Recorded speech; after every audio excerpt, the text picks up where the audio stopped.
Are you ready? Let's talk digital. Bonjour à tous et bienvenue sur le podcast Digital Feeling. Je suis Elodie Chenol et j'accompagne les CEO à travailler leur personal branding et celui de leur marque grâce au digital. J'ai pour ambition, à travers ce podcast, de répondre à toutes vos problématiques concernant le marketing digital.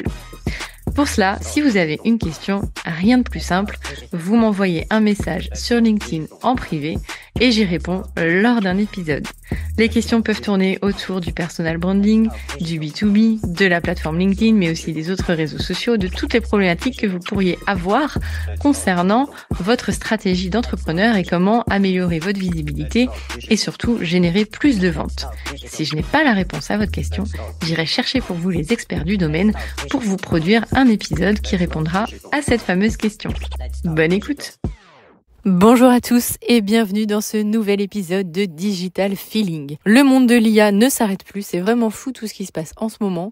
J'ai l'impression qu'on pourrait dire ça chaque semaine. Avec toutes les innovations qu'on a eues avec les LLM sur la génération d'images et le buzz qu'a fait Ghibli, cette semaine, c'était le cas des IA intégrées directement dans les plateformes et nous avons eu le droit à des annonces de Canva qui propose une suite intégrée complètement folle, Amazon, Google, WordPress. Je vous fais un petit récap et surtout, je vous parle de mon coup de cœur parce que je viens de tester la plateforme Canva. Parce qu'en fait, vous aviez un code accessible si vous suiviez la conférence pour le premier million d'utilisateurs. Donc, il y avait un pif-paf-pouf d'enveloppe à cliquer pour avoir accès à cette version en avant-première. Et c'est assez incroyable. Moi, j'ai testé le code pour moi parce que vraiment, j'étais dubitative du fait qu'une IA puisse coder et me proposer directement un template. Et c'était complètement dingue. J'ai fait code pour moi, une application pour prendre des rendez-vous chez le coiffeur. Et là, je l'ai vu coder sous mes yeux, créer le menu, créer les sous-menus, créer les boutons. C'était complètement fou et me proposer un template. Alors certes, j'aurais pas pris ces couleurs-là, mais me proposer un template cliquable de cette application. Alors je pourrais sûrement le modifier. Je suis pas allée jusqu'au bout du test. Je vais faire une vidéo là-dessus parce que c'est vraiment incroyable. Mais voilà, si vous avez Canva, en tout cas, ça va arriver. Sur la version pro, ça va arriver et vous avez vraiment une suite complètement intégrée. D'ailleurs, je vais commencer avec eux parce que c'est vraiment des annonces avec vraiment beaucoup de choses qui révolutionnent clairement le positionnement de Canva. Canva, c'était déjà l'outil polyvalent qui permettait de réaliser plusieurs types de visuels ou de soutien marketing. Là, on a vraiment une plateforme intégrée, je peux pas dire mieux. On fusionne créativité et productivité avec une touche d'IA. Les nouveautés sont l'interface unifiée. En fait, c'est que sur la plateforme, vous avez absolument accès à tout. Vous pouvez aussi bien créer vos présentations, vos visuels, vos documents sur une seule page avec une navigation en calque. C'est assez bluffant et c'est assez pratique.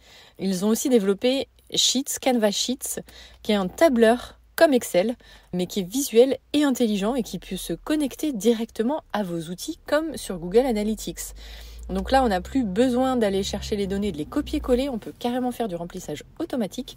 On peut avoir des graphiques dynamiques et une analyse de tendance assistée par l'IA. On a rajouté une touche de GPT dans Canva. C'est complètement fou. Vraiment, je suis à peine remise de mes émotions de ces annonces. C'est vraiment incroyable.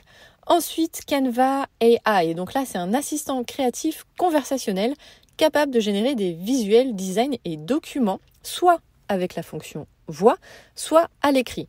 On a clairement un concurrent de ChatGPT, puisque ChatGPT, vous pouviez lui demander avec la voix ou à l'écrit de réaliser quelque chose, donc un assistant conversationnel. Mais là, c'est sur Canva, avec la qualité qu'on connaît de Canva.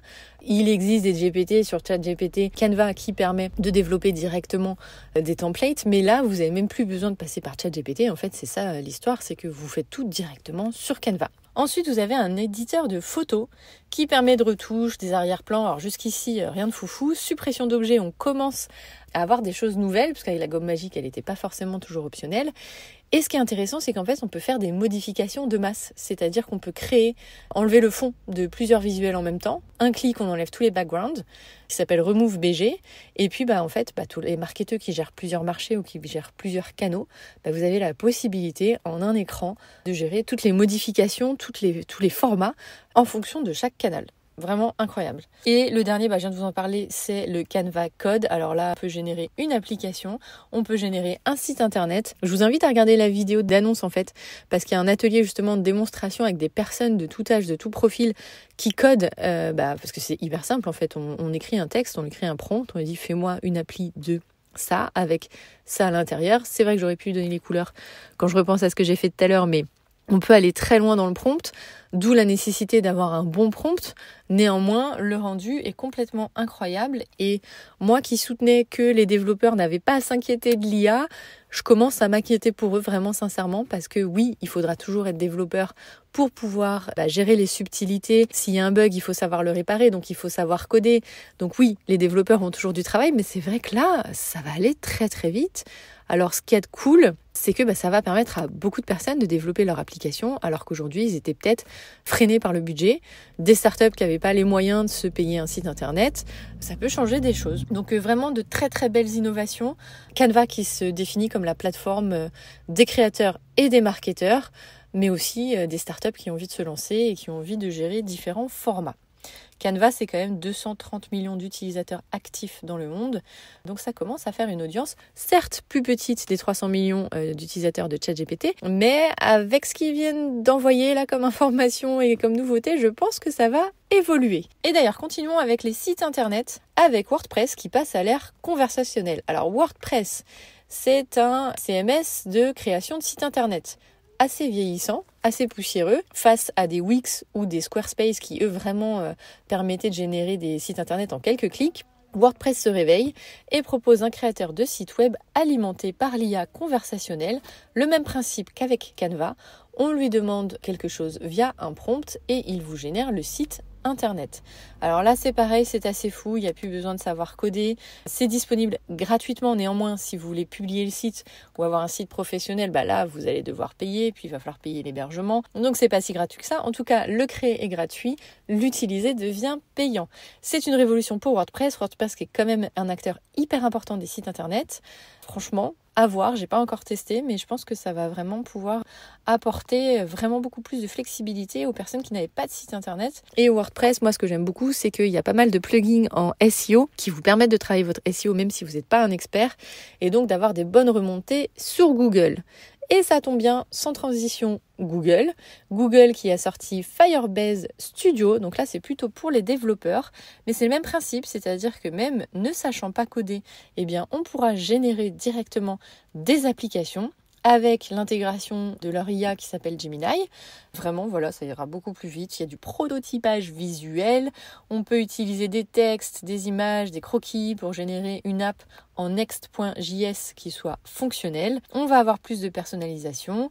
Alors, c'est encore destiné aux développeurs puisque ça permet de pouvoir modifier le code, etc. Néanmoins, pour les personnes qui ne savent pas coder, ça vous permet d'avoir un prototypage, des tests, un déploiement. Tout se trouvera sur votre navigateur directement et si tout fonctionne bien, vous pourrez l'utiliser et sinon, vous pourrez aussi faire appel à des développeurs. Et enfin, je voulais terminer avec Amazon. Alors Amazon, c'est vrai que j'en parle pas beaucoup, mais ils sont bien présents dans l'IA et ils sont assez novateurs. Et là, ils nous proposent en fait un modèle qui s'appelle Nova Sonic, qui est un modèle entièrement en speech-to-speech. Donc, je vais pouvoir échanger avec un modèle vocal entièrement avec la parole, avec des voix qui seront ultra naturelles. Ça servira évidemment pour les services clients d'Amazon. Il le propose évidemment aussi à d'autres marques en marque blanche pour les services clients. On peut intégrer son RAG pour préparer des réponses qui soient complètement contextuelles. Mais voilà, c'est quand même hyper intéressant. Alors, il vise les relations clients ou l'éducation. À voir, mais je pense que ça va être une bonne innovation. Et Nova Reel 1.1, donc là c'est pour générer des vidéos. Alors évidemment on est toujours dans la course à celui qui est le plus polyvalent. Donc on génère là des vidéos jusqu'à 2 minutes avec 20 plans cohérents. Ça demande à être testé, utilisable en mode automatique ou manuel avec un storyboard et qui sera disponible via AWS avec une garantie juridique anti-litige. On voit clairement que l'IA passe un cap. Ces dernières semaines, ça va très très vite. Ce sont des IA qui sont de plus en plus polyvalentes. Ce sont des IA qui permettent d'avoir un deck comme marketing hyper développé. Donc vraiment, c'est super intéressant. Moi, je suis ravie de toutes ces innovations. J'ai pas pu tout tester, évidemment, mais je vais en tester énormément parce que il y a vraiment plein de nouveautés, et notamment les développements d'applications, de sites web. Enfin voilà, c'est fou. Je peux pas vous dire plus. Je suis encore sous le choc de toutes ces annonces. J'espère que vous les avez suivis, que vous pourrez tester de votre côté. Et sinon, si vous cherchez une formatrice en intelligence artificielle générative, vous savez où me trouver. J'espère que cet épisode vous a apporté des informations, des nouveautés, des choses que vous n'aviez pas vues. Et je vous remercie d'avoir écouté cet épisode. À bientôt. Thank you. You're welcome. Let's talk digital. J'espère que ce podcast vous a plu. Si vous avez aimé cet épisode, n'hésitez pas à soutenir le podcast en laissant une note et un avis sur Apple Podcast ou sur vos plateformes d'écoute. Ça me permettra de remonter et de pouvoir partager à d'autres entrepreneurs les réponses que vous vous posez. Merci à tous, à bientôt. Digital.